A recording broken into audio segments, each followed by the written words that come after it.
আপনি একটা এক্সেল শিটে কাজ করছেন, কিন্তু আপনার যে হেডিং রো আছে সেই রোটা যখন স্ক্রল করছেন তখন সেটা উপরে চলে যাচ্ছে, যার ফলে আপনি হেডিং রো অনুযায়ী ফিগার দেখতে পাচ্ছেন না।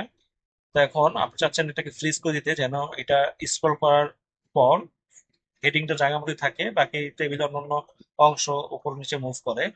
তো এটা আপনি কিভাবে শর্টকাটে করবেন? এটা করার জন্য আপনি যেই হেডিংটাকে রাখতে চাচ্ছেন ফ্রিজ করে, তার নিচের যে রো আছে সেটাকে প্রথমে ক্লিক করে নেবেন। দেন কিবোর্ড থেকে প্রেস করবেন অল্টার এফ এফ, অর্থাৎ দুইবার এফ।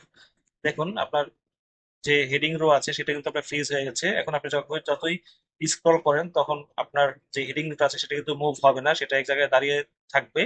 কিন্তু আপনার যে অন্য ইনফরমেশন গুলো আছে সেগুলা আপনার উপর নিচে মুভ হবে। ঠিক একইভাবে আপনি যদি বাম পাশে যে প্রথম কলামটা আছে সেটাকে আপনি ফ্রিজ করতে চান, তাহলে আপনাকে প্রথমে এই কমান্ডটি বাতিল করে নিই আমরা। বাতিল করার জন্য ঠিক একইভাবে আমরা অল্টার এফ প্রেস করব। করার মাত্রই দেখবেন আপনার আগের কমান্ড ক্যান্সেল হয়ে গেছে। দেন সেটা করার জন্য আপনাকে কলাম ফ্রিজ করার জন্য প্রেস করতে হবে অল্টার সি।